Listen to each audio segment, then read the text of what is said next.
Oh,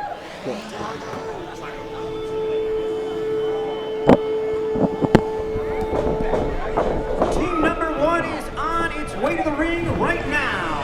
First, from Pittsburgh, Pennsylvania, weighing in at 160 pounds, the Ebony Sensation, Sahara.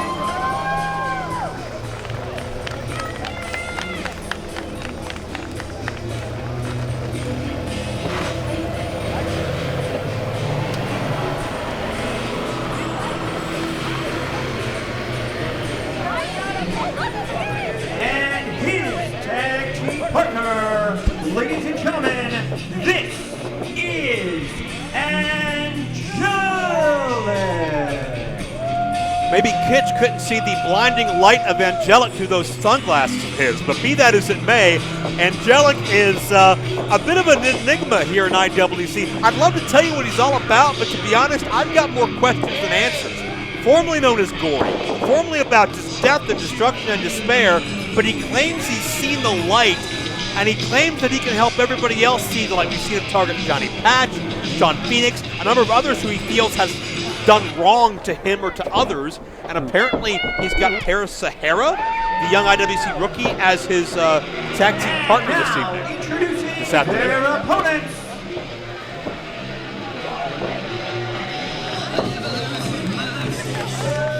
Making their way to the ring, first from Pittsburgh, Pennsylvania, weighing in at 175 pounds, he is the anti-gravity anarchist. This is A1 Anthony Young.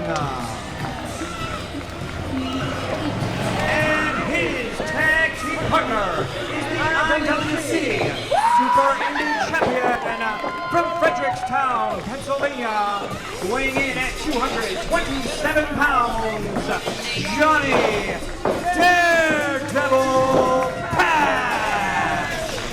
Maybe the most promising rookie in IWC, the man that doesn't just defy gravity, he outright disrespects it. It's A1 Anthony Young, and the most patriotic and the gutsiest Super Indie champion in quite some time, talking about the Daredevil himself, Johnny Patch. Wendell, we saw Patch and Young form a bit of mutual respect at back in business 3 weeks ago when they were opposing each other and the sinister Atticus Coger in a three-way TLC-style matchup for the Super Indie Championship. It was originally supposed to be the Coger brothers reuniting for this matchup. Atticus has the power of the reset button. He's calling some shots and throwing some stroke around, but Angelik volunteered to step into this matchup. But we know, Wendell, Angelik and Patch have a history as well. Yeah, of course, Angelik and Patch have a history, and this is an interesting matchup because this is, I believe, first time teaming for both of these teams. As you mentioned, Anthony Young and Johnny Patch coming to blows last month in that brutal TLC match for the Super Indie Championship, and just a few short weeks later, they're on the same page. It was Patch's insertion into the Super Indie Championship picture that caused, nicely done, takedown by the Daredevil. Patch is very unorthodox, very in your face, but Patch was hand-selected by current AEW star Wardlow, as Wardlow was leaving IWC, to kind of step in his place and challenge Super Indie champion Josh Alexander. And as a result, unfortunately, Patch's scheduled matchup, where he teamed with then Gory, had to be changed. Gory was left without an ally, and now Angelik, the current manifestation of Gory, has blamed Patch for that ever since and feels that he acted selfishly. And I'm not so sure that's fair, but I do know it's fair to say that Anthony Young has been a major X factor and a major meteoric rise as far as these young IWC stars. He's the one everybody's looking at. Absolutely, Joe. Only a handful of matches into his professional career and already opening eyes. He main evented our last event, and like you said, in that Super Indie title TLC match. He's teaming with the Super Indie champion, Johnny Patch. He's certainly making waves in IWC and beyond. Definitely some fan support here. You can hear them as he was making his entrance.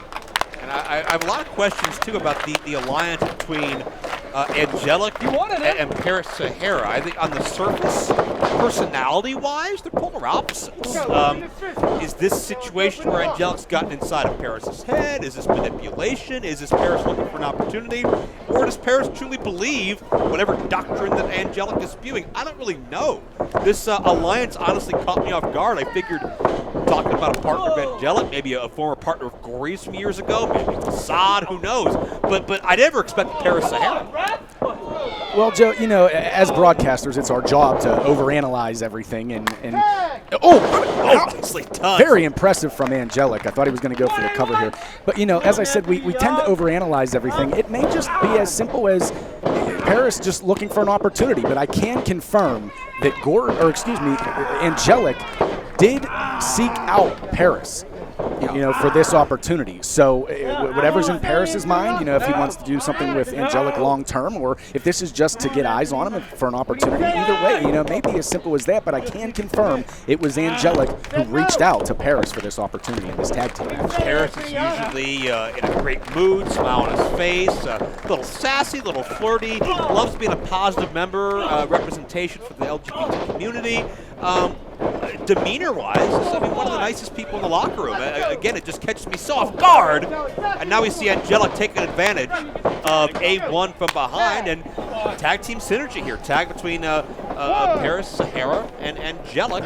And here you see, I think Angelik kind of directing traffic here, making sure Paris got that one extra shot in before he goes back to the corner in near fall center ring. And of course, fans new to this new Angelik personality, but the new personality doesn't take away any of his ring experience, as you saw behind the ref's back, tripping up Anthony Young there.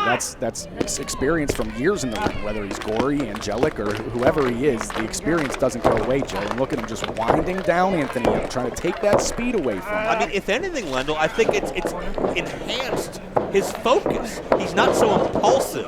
He's not so easy to anger anymore. Everything he does is a lot more measured and calculated. And to me, that makes Angelik far more dangerous than even he was when he was representing the darkness. And of course, you have to mention Angelik, a former Super Indie champion, definitely eyeing the title of Johnny Patch. Look at Patch, he wants to get in there. And Angelik does not want to see that happen. You see that almost prayer-like stance, that spirituality, and again, I don't know if he's using this. I don't know if he believes this. I don't really know how to solve the puzzle, but I do know that opponents have similarly had the same problems. Rapid leg drop, nicely done, 2 count only. And it's hard to get any insight, Joe. You know, Angelik, he keeps to himself in the locker room. He's very quiet. I mean, if you do get anything out of him, it's usually some kind of verbal riddle as far as just following and seeing the light.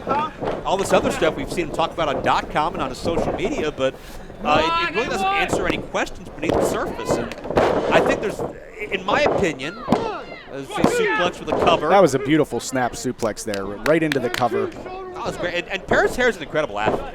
Paris has not gotten the credit that he deserves yet here in IWC for what he's capable of. I know he's been, at least before COVID, he's been traveling the roads and working on his craft, trying to get better, and he's been doing singles and tag and a whole lot of different things in multiple different states. He's got an upside. He's got a bright future. I think he's a great representative for the wrestling business and you know, for the LGBT community and just humanity in general. He's a great young man. But bottom line is, I don't know if this is his path, and I think A1 may try to get that into his head the hard way.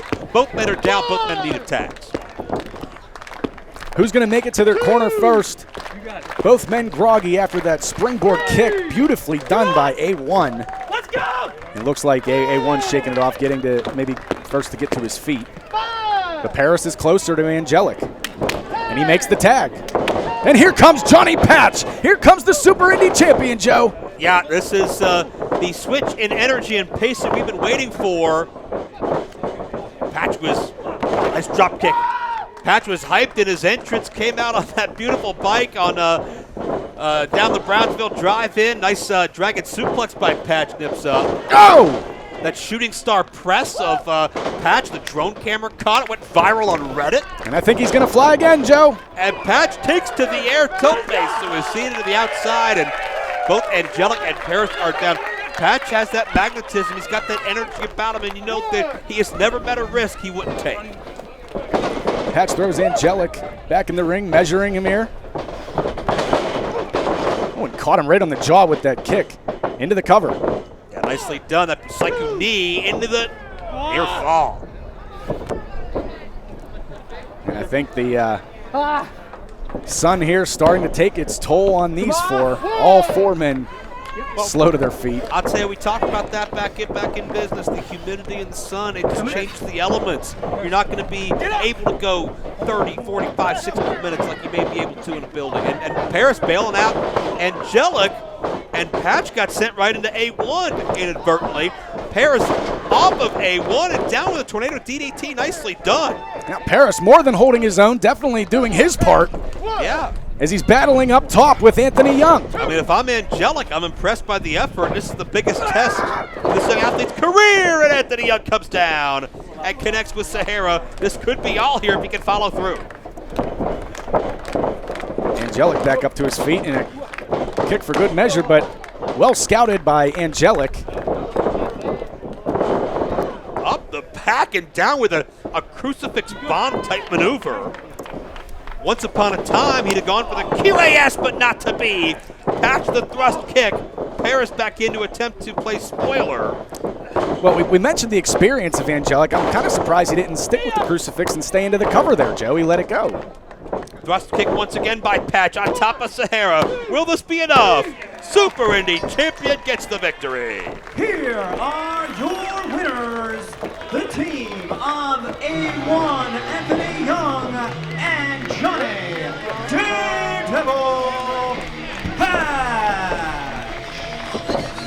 Well, the Super Indie Champion continues that momentum after surviving TLC rules, stays atop IWC Super Indie Division, and A1 showing time after time, Wendell, he can hang with the top talent of IWC. He's coming to his own very rapidly. And as you see, Angelik and Paris exiting the ring. Paris got pinned here. They didn't get the job done, but it looks as if Angelik is satisfied with the effort that Paris put in here. Look at him. He's helping him out of the ring here. I think satisfied may be a bit of an exaggeration because they didn't get the job done, bottom line. But at the end of the day, what does Angelik want with Paris Sahara? What's the end game here? Has Angelik found a follower to his spiritual cause, and will it take them to a Super Indie title opportunity? Johnny Patch plays spoiler here tonight. Gets the win for him in A1.